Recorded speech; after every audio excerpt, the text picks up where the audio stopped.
Жаштар абдан эле көп миграциянын ичинде. Алар кайтып келеби биринчи маселе. Акча бул максат болгонго татыксыз нерсе. Акча бул максатка жетүүчү бир курал, бир шаты дегенде, бир тепкич дегенде эле нерсе. Биздеги эң жарамдуу, эң акылдуу, зирек катмарыбыз сыртта иштеп жүрөт да. Өзүбүздүн өлкөбүздө мындай айтмакчы, бир аз сарпондо деп коебуз, экинчи катмардагы экинчи сорттогудай болуп калып калып атабыз да. Бир мисалы кыргызстанды көрүүчү үйүндө өзү барбаса дагы ата-энеси же бир тууганы же бирөөсү сөзсүз миграцияда.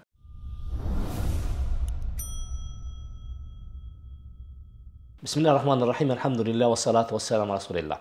Урматтуу биздин катталуучулар, жалпы калайык калп. Сиздер менен Бакыт Ордосу чай үстүндө программасы менен бирге бүгүнкү темабыз миграциянын күнгөй тескейи. Биздин коногубуз Нуриет Абдулазиз, барыңыздарга белгилүү. Бул жигит кыргызда айтылгандай, жигитке 70 өнөр аздык кылат дегендей. Нуриет мырза инженер, Нуриет мырза экономист, Нуриет мырза юрист, Нуриет мырза тарбиячы мугалим, Нуриет мырза тарыхчы, Нуриет мырза керек болсо дин таануучу. Ошондуктан жигиттерге бул тааныштыруунун өзү көпчүлүккө сабак болсун деп айтып атам. Андыктан Нуриет мырза биздин берүүгө куш келипсиз. Мен сизге алдынан ыраазычылык билдирем, убакыт бөлүп келип, элибиз менен, журтубуз менен, биз коомчулугубуздагы болгон, бүткүл дүйнөдөгү болгон чоң көйгөйлөрдүн бири миграция тегерегинде өзүңүздүн оюңуз менен, билимиңиз менен, кеңешиңиз менен бөлүшкөнгө келип отурасыз. Анда сизге коомчулук менен саламдашууга болгон мүмкүнчүлүк калтырайм. Чоң рахмат. Устаз, сизге чоң ыраазычылык билдирем. Бул баягы чай үстүндө жакшы самалып болуп калды, буюрса сиз менен. Биринчи эмес, экинчи эфирге келип атам. Ушул экөөбүздүн баарлашуубуз себепсизби кандай жалпы элибизге пайдалуу болсун. Жана ошо миграциянын бул өтө чоң тема негизинде, бирок биз күнгөй тескейин карап чыгып, бир сыйра пайда зыянын карап, бир аз болсо дагы анча мынча кеңештерибизди, тыянактарыбызды, жашоо тажрыйбабыздан бере алсак, ушул кандайдыр бир катмарга пайдасы тийсе, биз ошо өз максатыбызга жеттик го деп ойлойбуз. Буюрса. Анда эмесе, Нуриет мырза, сөз башынан болсун. Миграция бул эмне? Миграция биз билебиз жалпысынан чет элге болгон миграция бар, анан ички миграция бар. Биз көбүрөөк бүгүн токтолгон маселе сыртка болгон миграция. Мекенди таштап, башка коомго, башка чөйрөгө арылышуу, же болбосо ал жака кеткенден кийин адамдардын тагдырын эмне күтүп турат, алардын жашоосунда эмне өзгөрүү болот, жыйынтыгына келген учурда ал адам канчалык өзүнө пайда келтирет, канчалык ал өзүнүн элине, өзүнүн улутуна, өзүнүн мамлекетине пайда келтирет. Ушул тегеректе сиздин алгачкы пикириңиз. Рахмат. Негизги миграция бизге чет тилден келген бир түшүнүк. Миграция ошо негизги кыргыз тилинен которгону бир эле сөз менен бул көч дегенди, көчүү дегенди билдирет экен. Жер которуу. Жер которуу, көчүү дегенде.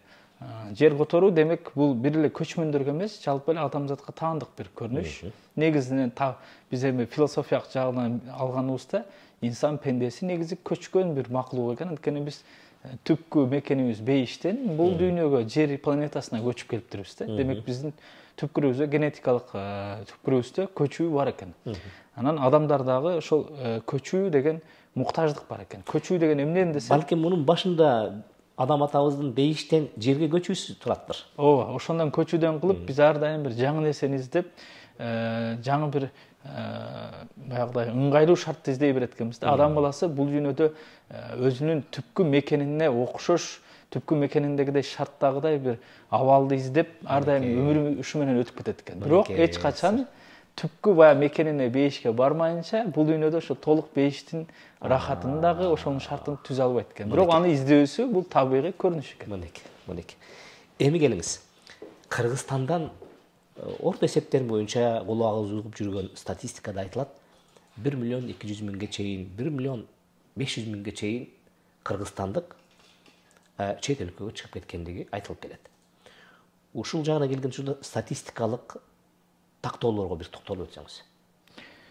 Жалпы негизи дүйнөлүк статистиканы алганда соңку 15 жыл ичинде миграциялык агым өтө күчөптүр негизинде. Миграциялык агым боюнча ар бир өлкөгө билесиздер, өлкөгө киргендер жана чыккандар болот. Ошо чыккандардын айырмасыны миграционный сальдо деп коет, муну түшүнүктүү элер алыш түшүнүктүү. Ошол сальдо плюс болгон өлкөлөр, демек ал жерде абал жакшы, чыккандар аз, киргендер көбүрөөк, чыккандар аз деген. Бул өлкөлөр кайсы десе көпчүлүк учурда бул Америка, Канада, Европа өлкөлөрү, Япония жана Орусия ушул катмарга гана кирет экен дүйнө жүзүндө. Ал эми бул катмар минусуна кеткен өлкөлөр кайсыл десе, бул көбүнчөсү Азия өлкөлөрү, Африка өлкөлөрү жана Латин Америка жана Мексика ушул өлкөлөр экен. Биз дагы өкүнүчтүүсү бирок ошол сальдасы минуска кеткен, терс көрсөткөн өлкөлөрдүн катарына кирет экенбиз да. Бизде негизинен миграциялык баягы агым бул эки тараптуу мындай максат, ар бир максат менен келет да миграция. Биринчи миграциялык бизде агым бул 1991 жылы эгемендүүлүк алгандан кийин оор замандарда, экономикалык шарт өзгөргөн замандарда, улуттук аң сезим өзгөргөн бир доордо бизден өлкөбүздөн көбүнчөсү ошо Орус улутундагы, Жөөт улутундагы же Азербайжан улутундагылар өзүнүн тарыхый мекендерине кайткан учур болгон экен. Андан кийин бул бир аз токтоп 2000-жылдардын башынан баштап 2001-2002ден уже турмуштук шартка байланыштуу экономикалык бир максат менен сыртка жумушка иштегенге деп чыгып кеткендердин саны ошол менен бара-бара көбөйүп, учурда сиз айткандай расмий 1 миллион 200 миллиондун тегерегинде болсо, бейрасмий 1,5 миллионго тете болуп калыптыр. Бул баягы көрүнүш могул карантинден кийин, коронавирустан кийин дагы ошо 1,5 миллионго чыгыпты. Демек Кыргызстанда азыр учурда 7 миллион калкыбыздын 1,5 миллион сыртта болсо, бул деген ар бир 5-чи адам миграцияда. Бул деген бир үй бүлөдө орточо 5 адам болот да. Демек Кыргызстанда миграциянын эпкини мындай таасир бербеген менимче бир да үй бүлө жок. Жеке аны мойнубузга ала алабыз. Анткени менин деле мисалы өзүмдүн бир туугандарымдын арасынан деле мигранттар бар. Ар бир мисалы кыргызстандык көрүүчү үйүндө өзү барбаса дагы ата энеси же бир тууганы же бирөөсү сөзсүз миграцияда. Туура айтасыз. Алла ыраазы болсун. Урматтуу устаз. Мына ошол миграцияны чындап эле бул табигый нерсе дедик. Бул бар нерсе дедик. Бирок ошол эле учурда анын табигый өзүнүн жүрүшү менен биз мамлекет катары өзүбүзгө кайсы бир зыян тартып калган учуру болбойбу? Себеби дегенде мен байкап көрсөм, бүгүнкү күндө миграцияга чыккандардын жаш өзгөчөлүгү баягы күчкө толгон, энергиясын, эмгегин элге бере турган мезгил келген учурда ошол күчтү, ошол өмүрдү, ошол кайратты башка жака төгүп аткандыгы байкалып аткан. Себеби дегенде миграцияга чыккандардын орточо басымдуу бөлүгүнүн жаш өзгөчөлүгү 20 жаштан 45 жашка чейин болуп атат да.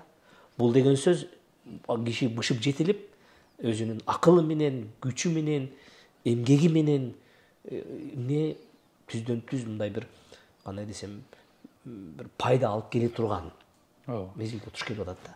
Ушул тегерегинде эмне дейт элеңиз? Туура айтасыз. Негизи бир аз тарыхка да кылчайып каралы. Миграция негизи илгертен бар экен ар бир өлкөлөрдө. Жана бул динибизде дагы бар экен. Динибизде миграция бул хижрат деп коебуз, хижрат деген көчүү деген. Адамдар ал-мустактан бери эле табиятында ушул жакшыраак шарттарга өзүнүн динини, өзүнүн салттарыны, экономикалык шартыны жакшыртуу үчүн бир жерден экинчи жерге жер которгон экен. Бул мыйзам ченемдүү эле көрүнүш. Биз да кыргыздар ошол улуу көчмөндөрдүн бир мурасыбыз, ошолордун мураскерибиз. Биз да көчүп жүргөн элбиз негизинде. Кээ бирлер тамашалашып коет, 21-кылымда көчмөндүктү сактап калган кайра эле биз болдук окшойт, дагы деле көчүп жүрөбүз деп. Бирок маселе жөн эле көчүп жүрө берүүбү же эмне үчүн көчүү? Мынакей. Илгери тарыхта эң чоң көчүү бул орусчасы великое переселение народов деп коет. Элдердин улуу көчү деп коет экен. Элдер бир мезгилдерде чоң көч болуп, жер алмашып, биз турган жерлерде башка элдер жашап, алар башка жерге жер которуп, биз болсо өзүбүздүн мисалы азыркы Россиянын Алтай жергесинен бул жака бир бөлүгү бул жака келип, жер алмашып, отукташып калыппыз да негизинен. Демек адамдар эч качан бир жерде стационарный бир жерде калыптанбайт экен, турбайт экен. Бирок көчүү эмне үчүн болот? Көчүү негизинен динибизде негизи келсе, өзүнүн динине эркин тутунуу үчүн жана динди жайуу үчүн, же болбосо мындай ыңгайлуу шарт үчүн барат да мисалы. Бизде болсо кыргыздарда бир аз соңку жылдарда максаты бурулуп кетип аткандай, же болбосо максатсыз миграциянын туңгуйугуна түшүп алгандайбыз да. Анан сиз айткандай жаштар абдан эле көп миграциянын ичинде. Орточо негизи миграцияга кимдер жарамдуу десе, миграция бул деген сыртка барып өзүңдүн эмгек күчүңү сатуу да. Демек эмгек күчүнү картаң киши сата албайт, оорукчан адам сата албайт. Демек жаш, колунда күчү бар, билегинде күчү бар, акылы бар адам миграцияга кабыл алат экен. Ошо мигранттар барып иштеп, өзүнүн сиз айткандай жаштыгынын көбүнө ошол сыртка берип коюп атат, өзүнүн акылын көп берип коюп атат. Бул деген акыл агым деп коет го, утечка мозгов деп. Биздеги эң жарамдуу, эң акылдуу, зирек катмарыбыз сыртта иштеп жүрөт да. Өзүбүздүн өлкөбүздө мындай айтмакчы, бир аз сарпондулап коебуз, экинчи катмардагы экинчи сорттогудай болуп калып атабыз да. Сырткы күчтүн баарын сыртка берип коюп атабыз, өзүнүн күчүбүздү. Мисалы, тарыхта бир окуя бар, билесиздер, 1917-жылкы революциядан кийин Россиянын өзүнүн 5-6 миллионго жакын орус улутунагылар, булар баягы ак падышанын учурунан жаңы большевиктердин бийлигине жактырбастан, булар ошо Европага жана Америкага, Кошмо Штаттарына ошол жака көчүп кетишкен. Ошол чоң бир утечка мозгов, мээлердин, акылдуулардын сыртка чыгып кетиши бир залакасын тийгизди да Россияга. Учурда дагы, мисалы, өткөн учурдагы соңку Россиядагы абал дагы бир эле жылдын ичинде 1 миллионго жакын россиялыктардын сыртка чыгуусуна себепчи болду. Акыркы эле окуялар, соңку окуялар.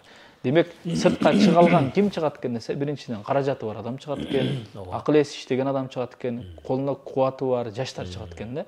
Бул ар бир мамлекетке демек минус алып келет экен. Биздин дагы 1,5 миллион жашыбыз сыртта жүрсө, жаштарыбыз, анын көпчүлүгү жаштар да. Алар кайтып келеби биринчи маселе. Ошол эң коркунучтуу ошол. Негизги миграцияны караганда канчалык биз баягы телесериалдарды татып, канчалык биз теледен же болбосо массалык медиа аркылуу аларга кайрылып, аларды кайтарбайлы, негизи тенденция ушундай экен, эч качан мигранттардын көпчүлүгү кайтпайт экен баары бир. Буга биз ушуга ачуу чындыкка моюн сунуп баш ийишибиз керек экен. Демек 1,5 миллиондон балким бир 1,5 миллион кайтып келип, кайра отурукташып калса да мекенге, бул жакшы жетишкендик. 1 миллионун биз жаман айтпай жакшы жок дейт, биз жоготуп алдык. Алар эми келбейт, алар отурукташып калды. Өкүнүчтүү жер ушул. Өзгөчө биздин калкыбыз сан жагынан эң кичинекей өлкөбүз. Биз үчүн бир жарандын дагы өмүрү, бир жарандын дагы туруусу өтө маанилүү. Ошол учурда мынтип миграцияга чыгып кеткендердин көпчүлүгү калып кеткендиги бул чындап эле өлкө үчүн дагы, улут үчүн дагы биздин келечегибиз үчүн да коркунучтуу бир көйгөй экен. Нурет Устаз, менин угушумча, мына ушундай болгон тагдырга Туркия мамлекети кайсы бир мезгилде туш келген да. Алар дагы болгондагы экономикалык, социалдык кайсы бир көйгөйлөр жаралган учурда Туркиядан дагы көпчүлүк жарандар Европага чыгышкан. Өзгөчө Германияга калган. Ошол мезгилде мен уккан жерим бар. Турк элдери, Туркия мамлекети өзүнүн жарандарын сыртка чыгарып аткан мезгилде дайыма бир эки негизги маселеге басым жасаган экен. Чыгып аткан жаранга сен ким экендигиңди унутпа, сенин диниң эмне экендигин унутпа. Эгерде сиз жогору жактагы сөзүн ушул нерсени эстедим, чындап эле эмне үчүн чыгып атам, мени эмне кармайт деген нерсени түшүнүп чыкса, ал киши кайсыл жерде жашабасын, ал өзүнө таандык болгон тилин, өзүнүн ким экендигин, өзүнүн динин унутпай жүргөн болсо, ал тескерисинче ошол жакта да көбүрөөк пайда алып келүү потенциалына ээ болот экен да. Жыйынтыгына бүгүнкүнү келип карап көрсөк, Германияда өзүнчө бир чоң аймактар бар. Ал жерде түрк ааламы жашайт да өзүнчө. Дагы бир таң калган жери, ошол жерге барган түрктөрдүн көчүп баруусу дагы бир чоң пайда алып келди түрк элине. Себеби дегенде бүгүнкү күндөгү дүйнө жүзүн дүңгүрөткөн Мерседес заводунун 80%дан ашыгы түрк инженерлери, түрк кызматкерлери болуп, ал жерде дагы бир өздөрүнө дагы бүткүл дүйнө жүзүнө дагы деги эле өздөрүнө таандык болгон маданиятка кайсы бир деңгээлде эмне кылып атат, көз карашка пайда алып келип атышат. Биздин жарандар кайсы бир деңгээлде даярдык менен чыгып атабы бүгүнкү күндө сыртка чыкканда? Биздин жарандар менимче ал даярдыкта жок. Анан негизинен, мисалы, баягы сиз айткандай, Ницше деген атеист негизи философ бар. Бирок баягы биз даанышмандыкты кимден болсо да алып үйрөнөбүз го. Ал кишинин жакшы сөзү бар. Эмне үчүн жашаганды билген адам кантип жашайм деген суроо менен башын оорутпайт депчи. Ал кандай болсо да шартта жашай берет. Демек, биринчи адам эмне үчүн жашап атканын, эмне үчүн бир иш аракет кылып атканын билбесе, ал ошо кантип дегендин маселесине жүрө берет. Мисалы, адам мен жашоо максаты эмне? Мен Россияга барып эмне кылам? Эмне үчүн кетип баратам? Эмнеге баратам? Мисалы, мен сыртка эмне чыгып баратам деген суроолорду тактап албаса, ал аял жакка барып иштеп деле бул жакта үйүн тикелеп, унаасын жаңылап, эмеректерин жаңылап, той берсе деле жан дүйнөсүндөгү бир боштук толбойт. болбойт. Биринчи демек максат коюш керек. Мен жаштардан көп сурайм, мисалы Москвага кетип аткан жаштардан көп сурайм да. Эмне үчүн баратасың десең, акча табыш үчүн дейт. Мен айтам, акча табыш үчүн деген бул суроо туура эмес. Анткени акча бул максат болгонго татыксыз нерсе. Акча бул максатка жетүүчү бир курал, бир шаты дегенде, бир тепкич дегенде эле нерсе. Адам эч качан мисалы экинчи кабатка чыгып баратканда кайда десе, мен могу тепкичке чыгыш үчүн баратам дебейт да. Мен экинчи кабатка чыгыш үчүн тепкич аркылуу басып атам дейиши мүмкүн. Кудай ошондой Москвага бараткан ар адамдан ошону тактагыла дейм да жаштардан, туугандарыма. Биринчи мен барып, иштеп, каражат топтоп, келсем бул жактан балким чакан бизнес ачыш үчүн, же бир кандай бир окуумду улантыш үчүн ошого мен акча каражаты керек болуп атат. Негизги чоң максатым башка, ал бул каражат табыш үчүн баратам десең, бул туура болот. Бул көпчүлүк кыргыз ушул максатты туура койбогондугунан сыртта ушундан чайналат. Бир. Анан сиз айткан Түркияда дагы башка өлкөлөрдө болгон. Эмне үчүн мен кээде мындай зээним кейгени, Түркияда мисалы учурда азыр шайлоолорго келгенде, шайлоого жарамдуу, добуш бергенге жарамдуу түрктөрдүн саны эле 1,5 миллионго тетет, Германиянын өзүндө. Германияда өзүндө. Ошондо Германия мамлекетинде парламенттик шайлоолор жүргөндө алар мигранттар менен эсептешип, мигранттардын лоббиси деп коет, ошолордун кызыкчылыгы менен кадимкидей эсептешип, сырткы Түркия мамлекети керек болсо аларга басым кылат. Биз эгерде силер кайсы бир партия биздин 1,5 миллион добушту алгыңызга келсе, анда Түркия менен могу маселелерде бизге баш ийгиле, могу маселелерде бизге моюн сунгула, могу нерселерге келишимдерге кол койгула деп шарт коет. А бизде тескерисинче биздин 1,5 миллион жараныбыз менен көпчүлүк учурда саясий дагы, экономикалык жактан дагы бизге басым болот. Бизде билесиздер да, сырткы күчтөрдөн бир нерсе болуп кетсе, апай койгула, биздин мончо мигрантыбыз ал жерден көртүрлүк кууп салбасын, ал жерден кууп салбасын, куулуп кетпейли, ал жактан оокат кылып жүрүп аткы биздин элибиз деп. Бизде тескерисинче мигранттар бизге сыртта саясатта күч эмес, сырткы саясатта бизге орусча айтканда слабое место. Биздин талуу жерибизге айланып калды да. Талуу жер болуп калды. Бунун себеби эмне дегенде, сиз туура айттыңыз, Түркиянын түрктөрдүн Германияга баргандагы негизги максаттуу кеткен. Бир, экинчиден аларга өзөгүнү унуттурбай эстетип турган. Мисалы, алардын диянеттип муфтияты болобу, маданият кызматкерлери, кино тасмалары. Сиз туура айттыңыз, Түркия качан 50-60 жылдары, өткөн кылымдын 50-60 жылдары экономикалык кризистен булар Германияга, Европа өлкөлөрүнө жапырт көп кетишкен. Бирок кетип атканда, сен кимсиң? Сен түрк экениңди унутпа. Сенин байрагың бар, желегиң бар, улутуң бар, мекениң бар, кайра келчү жериң бар. Сен барганда жуурулушуп, ассимиляция болуп, ошол башка маданиятка сиңип кетпе деп аларды эскертип турган, жана аларды эң эскертип туруучу нерсе бул диний болгон. Диний дагы нерсе болгон. Бизде баягы 91-жылдан кийин эгемендүүлүк алганда биздин коомубуз анчалык диндар болгон эмес, чындыгында моюнга алыш керек. Экинчиден, улуттук бир аң сезим, улуттук бир идеология да боло албады. Анткени биз улуттук идеологиябызды ар дайым бирөөлөрдү тууроо аркылуу кылдык. Биз эски падышалар мезгилинде Швейцария болгонго аракет кылып көрдүк. Анан башка мамлекетти туурап көрдүк. Ар нерсени кылып көрдүк, болбоду.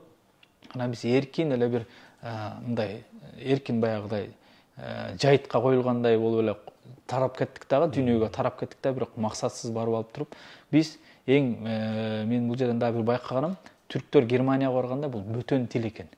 Окшоштугу жок, бөтөн дин экен. Анан бөтөн маданият, бөтөн менталдык түшүнүк экен да.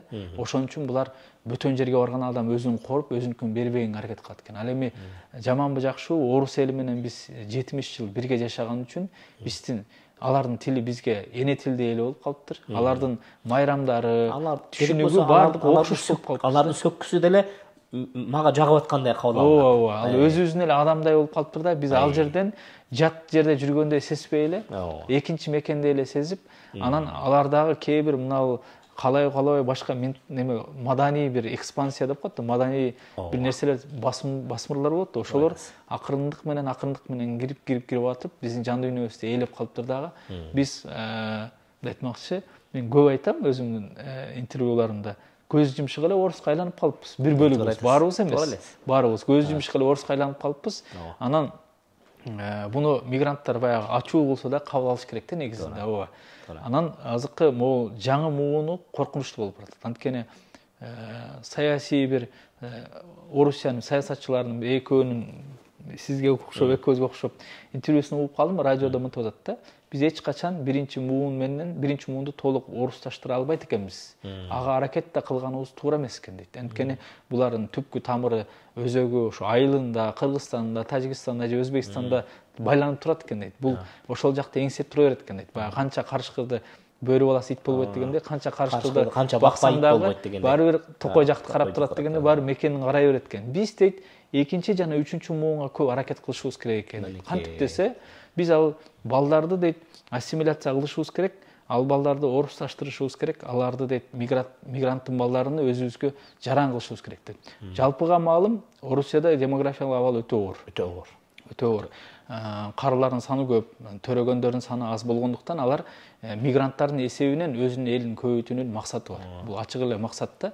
Анан жалпы билесиздер, мындан 4-5 жыл мурун Россиянын президенти буйрук чыгарган, ага ылайык бир да класста мигранттардын саны жалпы коэффициенттен 40%-дан ашпаш керек. Эмне дегенде бир мезгилдер болуп калыптыр, бир класста 35 бала болсо, ошонун 30 эле орус кыргыз болуп калган учурлар болгон. Мисалы, кыргыздар көп жайгашкан жерде. Демек, ал болбойт. Анткени ал жерге 30 кыргыз келсе, жана башка улуттан, орустан же башкадан 4-5 болуп калса, алар тескерисинче кыргыздар аларды ассимиляция кылып коет. Аларды өзүнө жутуп алат.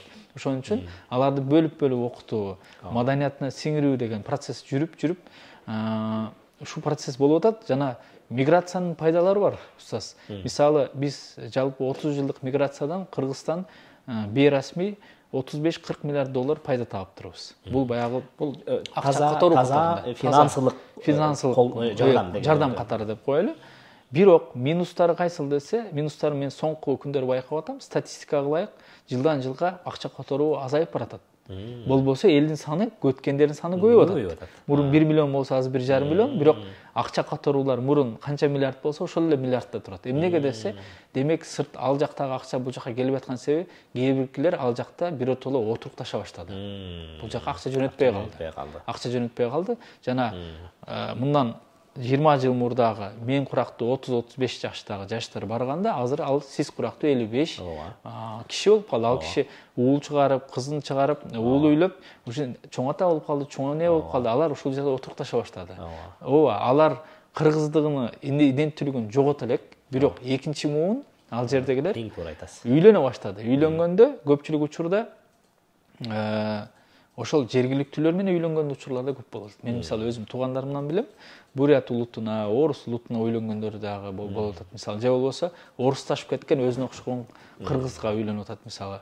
Алар бул жака көп эле келгиси келбейт экен. Анткени алардын көпчүлүк балалыгы ошол Орусияда өтүптүр.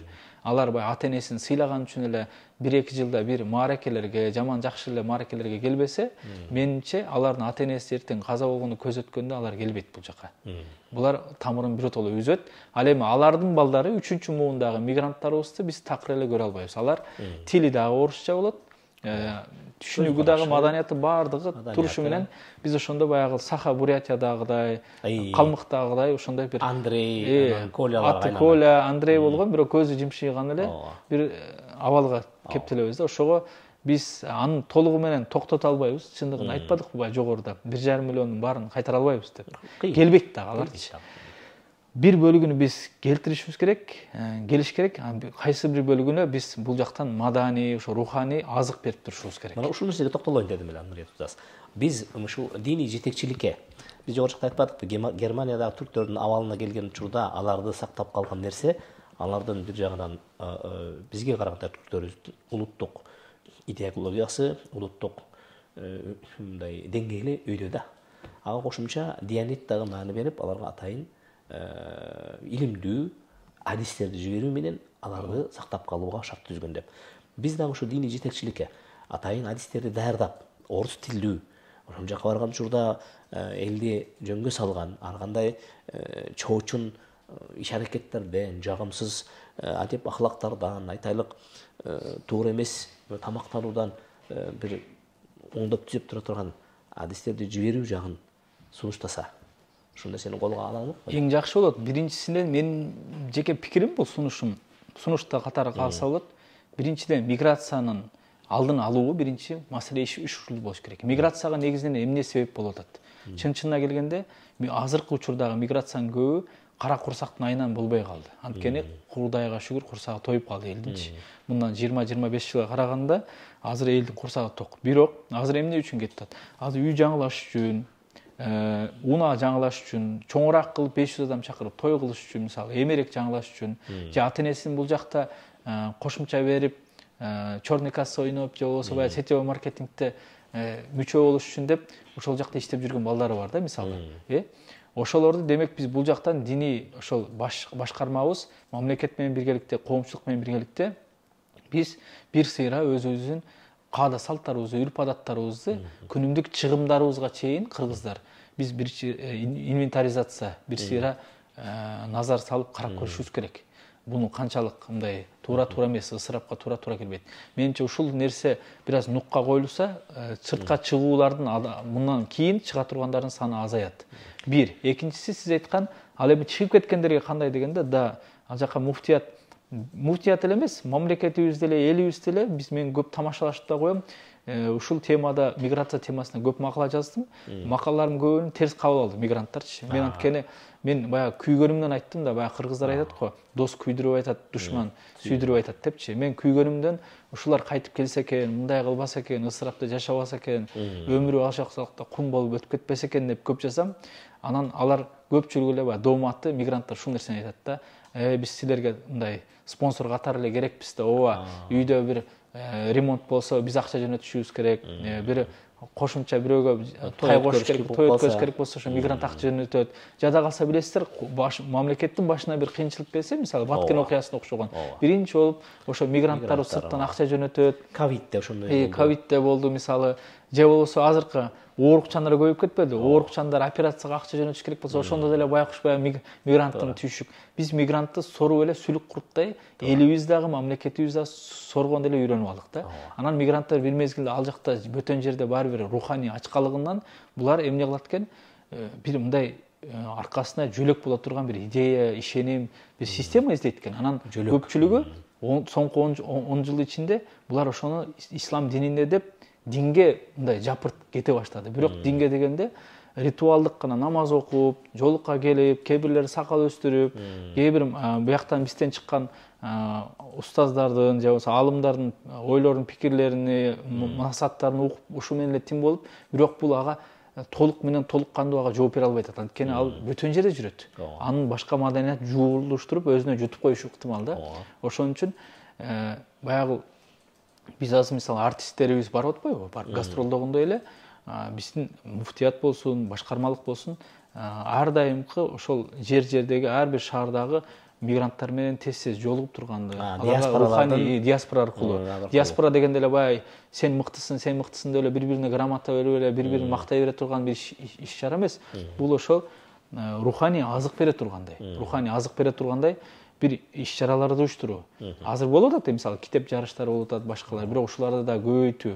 Мисалы жайкы лагерлер, кышкы лагерлер, ошол мигранттардын балдары менен иштешүү. Анткени мигранттардын эң жаман ошол нерсеси айтпадыкпы, балдары тилди унутуп атат, улуттук каада салт, үрп адатты унутуп атат. Ошону эскертип турушчу бир лагерлерди уюштуруу, мисалычы, албетте ал Россиянын баягы өзүнүн муфтиятı менен биргеликте болобу, кандай болот, эми ал өзүнүн жол жобосу менен болуш керек. Андан сырткары биз тасмаларды мисалы медиа тармагында көбүрөөк Түркиянын кинематографиясы ушу 50-60 жылдары жалаң мигранттар темасына кайрылган да. Кийин 70-80 жылдары курсагы тоюп бутуна туруп аткан өлкө мигранттарды кайтара тургандай, мигранттын барар жери, мекени дегенде ушул маңызда көп тасма тарткан. Биз дагы соңку тасмалардын көбүнө комедия, жеңил желпи эмес, тематикасын менимче ушу мигранттарга арнасак, мигранттарда өтө чоң башынан өткөн көп окуялар бар, кызыктуу окуялар бар.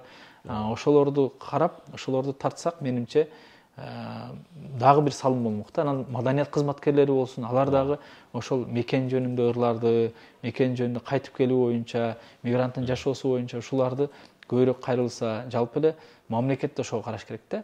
Кээ бир учурларда мен ойлоп кетем, мамлекетке деле пайдасы бар. Миграциянын көбөйүп кетиши пайда экен да. Анткени биринчиден баягы айтпадыкпы, экономикалык акча агым келип турат экен, анан экинчиси баягы жаштардын эң жалындуулары, акылдуулары сыртка чыгып кетет да. Демек, ички бийликке баягыдай нааразы, оппозициялык маанайдагылардын саны азаят экен. Послушныйларга алып калат. Мындай баш ийген, кара картаңдар, ушулар көп калып кетет экен да. Ошон үчүн көп өлкөлөр ушу миграцияны чечкиси келбейт экен, биздин Орто Азия чөлкөмүндөгүлөрчү.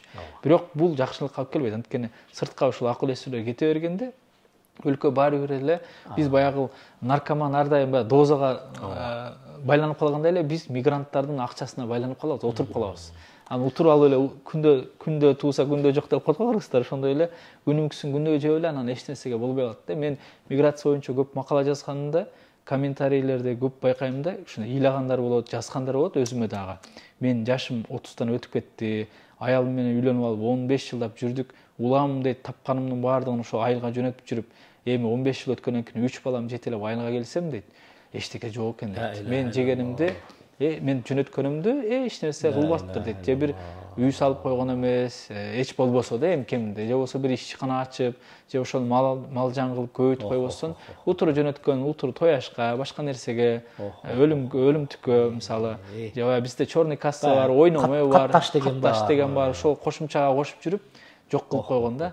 Мен келип дейт, ошонун айынан мисалы туугандар менен катышпай калгандар бар, ата-энеси менен пикир келишпей калгандар бар, ооба. Мүлк талашуу деген нерселер бар. Мисалы, ал жакта иштеп жүрүп, Орусиянын жаранын алсак жакшыраак табат экенбиз деп, Орусиянын жаранын алып, бул жакта башка бир инисине үйүн каттатып, үй алып коюп акчасына 10 жылдык иштегенине. Анан каза болуп калганда, кийин жеңеси келип, ошол үйдү бер десе, жок, бербей койгон ушулар көп. Бул менен туугандар соттошуп жүргөн ушулар көп. Миграциянын пайдасы менен көрдү, зыянын да көп эле тартып атабыз да. Ушул жерге токтолоюн дедим эле Нуртасан Нуриет. Эми кыргызда айтат го, мусафир болбой, мусулман болбойсуң деп. Бул эмне жөнүндө айтат дегенде, ушу мусафир болуштун өзүнүн бир азап тозогу бар да. Ооба. Ал жердеги биз эми угуп жүргөн Кудай көрсөтпөй эле койсун, баягы угуп жүрөбүз. Ал жердеги болгон сыноолор, ал жердеги болгон эми бөтөн жер, бөтөн эл. Ушул жака келген учурда жаштар айрыкча кетип атпайбы? Жаштар кетип аткан мезгилде жаштардын бөтөн элге барган мезгилдеги бир карманаар, тутунаар нерсеси катарын эми айтсак болот жаштарга. Себеби дегенде адеп ахлактан келгенде, анан айрыкча ушул жерден кечээ бирөө менен сүйлөшө калсам, сен жалламатсың, мен нарындыкмын деп ошол жер бөлүнөт дейт да. Нарындыктар ушуга сен ат башылыксың, сен кошкорлуксуң деп бөлүнөт дейт да. Же болбосо эч болбой калгандыгына сен баланча уруудансың, деп бөлүнөт дейт да. Бул бир чоң кесепет. Кыздарыбыздын өзүн алып жүрүүсүндөн болгон бир чоң кесепет бар. Биз кичинекей улут катары, биз эртең чоңое турган эл катары бизди көбөйтчүлөр жаштар да. Кыздарыбыздын орунсуз алып жүргөндүгү, балдарыбыздын орунсуз алып жүргөндүгү. Бул чындап эле келген учурда баягы таап келип аткан, жиберип аткан акчадан сырткары бир ашып түшкөн бир чоң чыгашат. Ушул жаштарга кандай насаат айтат элек? Жаштарга биринчиден бул жакта чыга элек, же болбосо чыгып, мен көп жаштар менен иштейм, негизи жашоо турум немем, жумушум ошо жаштар менен байланыштуу. Жаштар, мисалы, биз аз жаштарды ар бир доор эле жаштарга күнөөнү оодара берме бир адаты бар да. Мисалы, мындан 2000 жыл мурун жашаган Аристотельди деле заманында китептерди окусаңыз, жаштар бузулду деген ошондой саптар бар экен. Демек, мындан кийин 2000 жыл өтсө деле жаштарга күнөө оодара беребиз. Бирок мен айтып кетер элем, жаштар менен көп иштеген адам катары. Биздин жаштарыбыз асыл. Биздин жаштарыбыз акыл эстүү, зирек негизиндечи. Мен да байкап келем бул нерсени. Көп байкайм, жаштар кеткиси келбейт. Кээ бир учурда мага келип кеңеш сурайт да. Ата-энем Россияга кетти деп атат. Бар деп атат дейт. Анан эмнеге десем, эми иштеп кел эл катары дейт да. Эмнеге жетпей атат, үйдө отургузбай атат да. Десе, иштеп кел деп атат. Мен баргым жок дейт. Барсам дагы дейт, мейли иштеп келейин, үйлөнүүмө ылайыктуу бир каражат таап келсем, бирок ошону дагы келип мен бир жумуш ачсам, бир жумуш ордун ачып, бир жаңы бир нерсени ойлоп таап, ушундай бир ишмердүүлүк менен алектенсем, бирок ошол акчаны ата-энем тояшка жумшап жибербесе экен. Десеп, деп анан кээ бирлер сурангандар да болот да. ошо ата энеме айтып койсоңуз, той аш кылбай эле койсун, мен мындай эле сарамжал эле той кылып, мындай жеңил эле үйлөнүп алсам, арткан акчаны мен ошон сыртка кетпестен, ошо 1 жыл бою ошону жеп ичип, кичине бир нерсе көбөйтүп, көгөртүп, ошол жерде кала берсем, мен сыртка чыккым келбейт дейт. Жаштарыбыз негизи миграциядан азап чегип калган.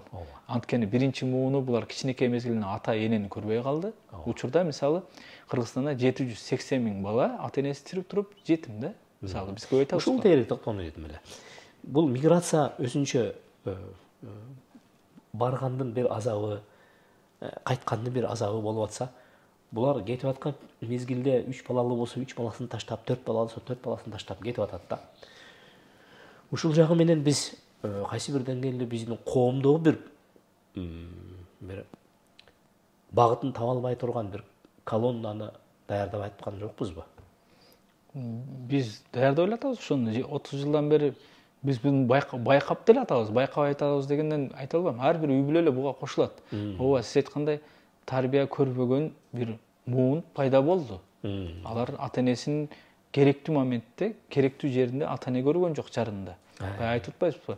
Өткөндө эле бир учур болду, мен бир тааныш киши баласын үйлөп, анан кийин ошол мен мунун баарын сен үчүн кылдым деп ушу чыгымдарды баарын айткандан ошо атасы баласы жакшы жооп бериптир да. Мен сизден аны күткөн эмесмин. Мага кереги жок болчу бул тойдун депчи. Мага кереги жок болчу могул машинелердин. Мага кереги жок болчу могул жеке менчик мектептердеги моундай нерселер. Мага сиз керек болчуңуз депчи. Бирок сиз ал мезгилде жанымда жок элеңиз депчи. Ошого бул сөздү айта алган ал эр. Дагы канча балдардан биз угуп атабыз, укпай атабыз да. Көп айта алат, көп айта албайт мисалы. Бирок жан дүйнөсү кыйкырып атат жаш балдардынчы. Жаштардын жан дүйнөсү кыйкырып атат. Келгиле, кайткыла, бизди карагыла депчи. Жарым ушул жартынан жесем дагы, карандай суу ичсем дагы жанымда болсун ата энем депчи. Мен бир интернеттен көрүп калдым. Жаш бала тойдогу микрофон карматып койсо, ошол микрофондогу тойдогу микрофонду мүмкүнчүлүк катары кабыл алды да жанагы башка. Аны ошол жерден эмне кылып атат? Мен апама атама айтай турган сөзүм бар эле мүмкүн. Бирок тойдо турат. Ал ойлогон тойдо ырдап берет депчи. Байкуш бала кыз чыгып алып элеп атпайбы? Ата дейт, мен сизде жаңы телефон алып бер дебейт элем дейт да. Мен жаңы көйнөк кийбейт элем дейт да. Мен толтура тамак сурабайт элем дейт да. Ушу экөөңөр эле жаныбызда болсоңуз деп ыйлаган эсимде да. Буга окшоп канча адамдардын жүрөгүн эзген көрүнүштөр бар. Жаш өспүрүмдөрдүн, жаш муундун кайсы бир деңгээлде мен жогору жакта айткандай багытын таба албай, жанына бир жөлөгүн таппай кыйналгандар толтура да. Ушул жакка келген учурда бизде мамлекеттик деңгээлде ошого кам көрө турган бир атайын институт иштесе. Биз жогору жакта айттыңыз 700 000ге жакын дедиңиз. 780 000 бала. 780 000 мигранттын бала. 780 000 бала бүгүн эмне тагдыр менен күн кечирип атат, эмне деген сөз угуп атат, эмне деген багытка баратат. Алар баягы таянар аскасы жок. Булар эртеңки күнү чындап эле коомго түз зыян келтире турган бир чөйрөгө айланып калбайбы деген да коркунуч бар. Өздөрү тарбия көрбөй калган муун кантип кийинки тарбия берет? Анткени алардын миграциянын эпкинин көргөн биринчи балдары өздөрү азыр ата эне боло баштады. Алар баланы таштап кеткенде канчалык ал чоң атасы, тайнеси, коңшусу, кээ бир учурларда аябай ишинесине таштагандарга чейин бар да. Булар канчалык таштабасын, канча жакшы мамиле кылбасын, күнүндө алтын жумуртка жеп турсаң дагы өзүнүн ата энесине жетпейт. Ата энесине жетпейт. Ата энесинин орду такыр башка. Ата энесинин орду башка. Анан ата эне ал жактан баягы кээ бир учурларда мен айтам да, ата эне өзүнө шылтак тагылып атат. Ата эне өзүнүн мына жан дүйнөсүн сезип турат, туура эмес кылып атканычы. Кетиш керек, болду, токтотуш керек дегендечи. Бирок өзүн өзү баягы алдайт, мындай айтмакчы. Эмнеге десе, мен жөн жүргөн жокмун да, баягы жогоруда атасы айткандай, мен силер үчүн жүрдүм да, силер үчүн ушу той болуп калса экен, сен жакшы окуп калса экен, анан мындай экен деп. Анан өзү барган аз келгенсе, азык ата энелер жаштарды окуусун бүткөндө эле чыгарат да. Мен мисалы улутчулукка каршымын, бирок мен могу Кыргызстанда таң калам да. Кыргызстанда миграцияга думгандардын кеткенин укпайбыз. Жок. Же уйгурлардын. Жок, алар кетишет, билесизби? Кетишет, бирок ошол жака барып, 100 гектар жерди алып туруп, бул жака чындап байлыкты алып келе турган болуп калышат. Ооба, сырттан капитал алып келе турган болот да. Анан эң көп кеткен эле биздин өзүбүздүн баягы титулдук нация деп коет. Титулдук нация деген негизи туура эмес. Улуттун көпчүлүгүн түзгөн кыргыздар да. Анан кийин миграцияда жакшы бир тенденция бар. Балким терстир. Бир жерден чыкканда святое место пустым не бывает дейт, чыккандан кийин ошого жараша кирет. Мисалы, соңку статистикага ылайык 2022-жылы эле 100 миңге жакын Өзбекстан жарандары Кыргызстанга келип, кирип иштеп, жумуш кылып, кайра чыгып кетти. Мисалы 100 миң өзбекстандык. Бул көбүнчө устачылык кылат булар. Үй салып, башка кылып, тигүүчүлүктө азыр мисалы көп келип атат. Жумуштары келип бүтүрүп атат. Демек 100 миң кыргыз сыртка чыкса, ордуна 100 миң өзбекстандык келип иштеп атат да. Демек биз аларды боштунтуп, Кытайдан көп келип атат. Мен соңку студенттерден көп байкап атам. Индиядан келген, Пакистандан келгендер аябай бул жерде эле өзүбүздүн могу жерден машина алып сатып, мисалы башка бизнес кылып, соода менен кылып, запчасть сатып, оокатын кылып атат. Демек бул жер бошогон сайын биз бул жерде бошоткон сайын сырттан келет башка бирөө. Биз ошону эске алышыбыз керек. Эмне үчүн биз биринчи суроо бербейбиз? Эмнеге алар кылып аткан жумушту биз эмнеге кылбайбыз? Мен кээде мындай адамды күлкүгө сала турган бир абалдарга учурап каласың, айылга барсаң сурайсың да, бирөө мисалы Өзбекстандан келген 4 устаны салып үй салдырып аткан болот. Муну ким салдырып атыптыр десең, паланчанын баласы салдырып атыптыр. Ал каякта өзү? Ал Россияда өзү стройкада иштеп атыптыр дейт. Өзү Россияга барып стройкада иштеп, бул жактан кайрадан бирөөнү иштетип атат да, ошондой да. Ошого биз биринчи кезекте баягы жаштарга бул жерден сиз айттыңыз, эмне кеңеш беребиз? Биринчи максаттуу мын жактан сарамжал жашаганды балдарга үйрөтүшүбүз керек. Бир эле балдарга, жаштарга эмес, ошолордун ата-энелерине эле кошо, жалпы калайыкка. Анан кийин эмне үчүн жашап атам дегенге ошол үйрөтүшүбүз керек. Балдарды бир. Экинчиден сыртка чыкса дагы мен жеке пикирим, миграциядан биз качып кутула албайбыз, баары бир чыгышыбыз керек деген болсок, анда өзүбүзгө менталдык жактан, тилдик жактан, түшүнүк жактан жакын Орусия эмес, балким азыр Европа өлкөлөрүнө кеткендер көп болуп атат да. Ал жакка барса, жаңыча бир нерсе үйрөнүп келет. Анткени Россияга барган адам менимче жаңы нерсе үйрөнө албайт. Анткени бизге эле окшош бир жер. Мисалы азыр соңку жылдары Англияга кеткендер көбөйдү, Италияга кеткендер, Англияга баргандар эң кеминде могул электр жарыгын үнөмдөгөндү, тамак ашты үнөмдөгөндү, акчаны сарамжалды пайдаланганды үйрөнүп келет экен. Ооба. Биз мигранттардан бир эле акча күтө бербей, мындай түшүнүк, жаңы түшүнүктөрдү, жаңы бир адаттарды, жаңы нерсе, жаңы маданиятты үйрөнүп келсе, ошондо коом өзгөрөт деп ойлойм да. Анан Англиядан аз келген бир эки балдар менен сүйлөшсөң, айтат, мен бул жакта азыр мындай орой тил менен айтканда эшектей жумуш кылып иштеп атам дейт. Эмнеге десе, мен ал жактан үйрөндүм дейт. Англияда жүрсөңүз, саат 6-да дейт, баары эртең менен ушу ойго жумушун кылып атат. Саат 9-дан кийин баары уктайт экен дейт. Көчөдө бейчаки баскан адам жок дейт. Демек ошону үйрөнүп келиптир да. Бизде Орусга баргандар тескерисин үйрөнүп келет. Тескерисин үйрөнүп келет да. Ал мисалы жума күнүнөн кийин 2 күн иштебей жатат, кеч барат. Анча-мынча уруп коюш керек.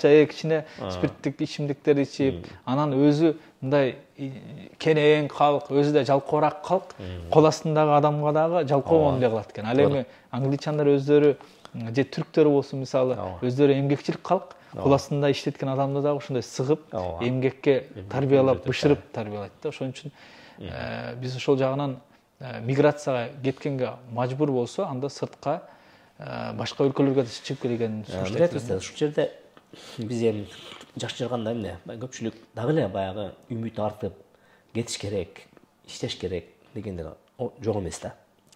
Өтө жакшы багыт бердиңиз, айрыкча биздин жерибизде ошол жакта жүргөндө эмгек кылсачы, ошол акчанын өзүн таппаса дагы, ошонун жарымын тапса, ошол жерде өзүнө дагы, өлкөсүнө дагы, келечегине дагы чоң инвестиция кылмак да. Айткым келген нерсе,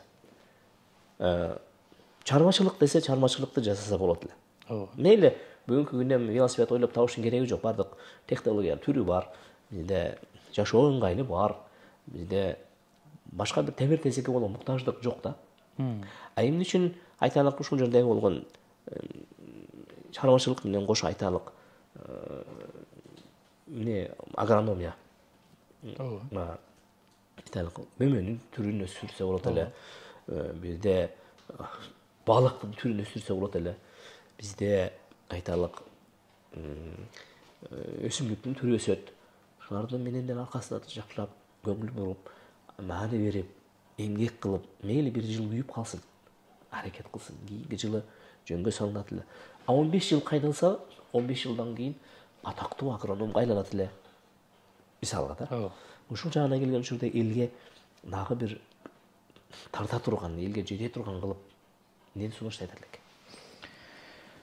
Bunun себеби көпчүлүк баягы миграциянын негизги армиясы бул жаштар да. Жаштар эмнеге эле мындай сырткы ориентация алып атат да. Мисалы, соңку статистикаларда назар салсак, Кыргызстанда бул 40%га жакын жаштар Кыргызстандын келечеги жок деп түшүнөт экен да. Мисалы, бул өтө кооптуу нерсе. Кооп нерсе. Бул сыртка өзүнүн өлкөсүнүн келечегин көрө албайт. Демек, өзүнүн да келечегин көрө албайт. Анткени ар бир инсан ошо мамлекеттин бир бөлүгү, бир кирпичи, бир кышысы мал да, кышысы мал. Демек, ал сыртка чыгат. Мисалы, азыр мен жаштар менен көп байланышып сүйлөшсөң эле, жаштардын баягы жеткен чеги, кыялын, предел мечтаний деп коет го, жеткен чеги Америкага барып трак айдоо да, мисалы, трак айдаймын, ушул айдоочулук кыламын, акча деп туруп. Анткени коомубузда медиа аркылуу, тасмалар аркылуу, туура эмес тасмалар аркылуу синдром успеха деп айтыппы, баягы ийгиликтүү болуш керек. Баягы бизде оштуктар көп айтып да, болуп кетиш керек деп, болуп кетиш керек деген, ошол ийгиликтүү болуш керек деген баягы стигма деп, мындай бир неме стереотип жаралып калган да. Ушул стереотип менен эле баардыгы эле жөн туруп калса болбойт. Сиз айткандай, ушул жерде иштесе болбойт, сыртка чыгып иштеп келиш керек, акча чогултуп келиш керек. Анан бизде айлыкка иштеген, соңку жылдары баягыдай түрдүү лекциялар, коучерлер, тренерлердин кесепеттин айынан айлыкка иштеген адам же болбосо бир жерде туруктуу иштеген адам да ийгиликсиз көрүнө баштады да. А сиз айтып атканыңыз туура. Биз ар бир кесип ардактуу экендигине сиңиришибиз керек, эмгекчилдикке адамдар тарбиялашыбыз керек. Ошондо гана болобуз. Мисалы, Япон элини башкаларын биз жакшы көрөбүз, мисал кылганга. Бирок Япон элинде ошол өздөрүндө ошондой адаттар бар. Бир адам чачтарач болсо дагы, ашпозчу болсо дагы, бирок ошол кесип ардактуу деп, ошол кесиптин майын чыгарып. Бул динибизде дагы бар да. Динибизде дагы кайсы бир ишти кылсаң, ошонун майын чыгарып кыл, эң жакшы бир абалда, шекилде кыл. Ошондо гана сен чыныгы мусулман боло аласың. Биз эптеп септеп аякка барып, бияка барып, мигрант деген ал бир кесип эмес да. Сен мигрант ар кандай жумушту аркалайт. Бир күн идиш жууйт, бир күн тамак ташышы мүмкүн, бир күн барып курулушта иштеши мүмкүн. Ушул жерде сиз айтканда туура айттыңыз. Ошол көп Англияга баргандардын ошол сөзүн угуп калып мен күлүп атам да. Бирөөсү айтыптыр да, мен ушул Англиядагыдай ушу Россия, Кыргызстанда эле иштегенимде дейт.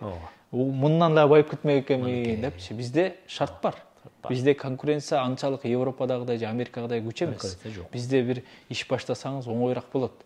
Ооба, бирок бизде эски стереотиптердин бири бул Советтер Союзунан калып кеткен көп элдерибиз, өзгөчө мигранттар өзүмө мага терс мааниде мени сындаганда мынтип жазышат да. Сен сүйлөй бересиң да, акыл үйрөтө бересиң. Мамлекет бизге завод, фабрика салып койбойбу, жумуш ордун салып кылып койбойбу деп. Ушуну жакшы түшүнүш керек. Мигранттардагы ар бир адам. Эч бир өлкөдө мамлекет андай шарт түзбөйт. Ар бир өлкө өзүнө өзү түптөйт. Мамлекет деген бул абстрактуу эле нерсе, ал бир тирүү организм эмес да. Ал сен жана менден турат. Жана сен оңолсоң, мен оңолсок, мамлекет оңолот. Демек, мага мамлекет милдеттүү эмес деген түшүнүккө алып келишибиз керек адамдарды. Мен мамлекетке милдеттүүмүн. Мен эмне жасай алам мамлекетке деп. Бизде мамлекетке өзү мындай орой тил менен айтканда салыгын төлөбөйт, мамлекетке бир пайда берген эмес өмүрүндө, аны мамлекеттен талап кылган эле билебиз да.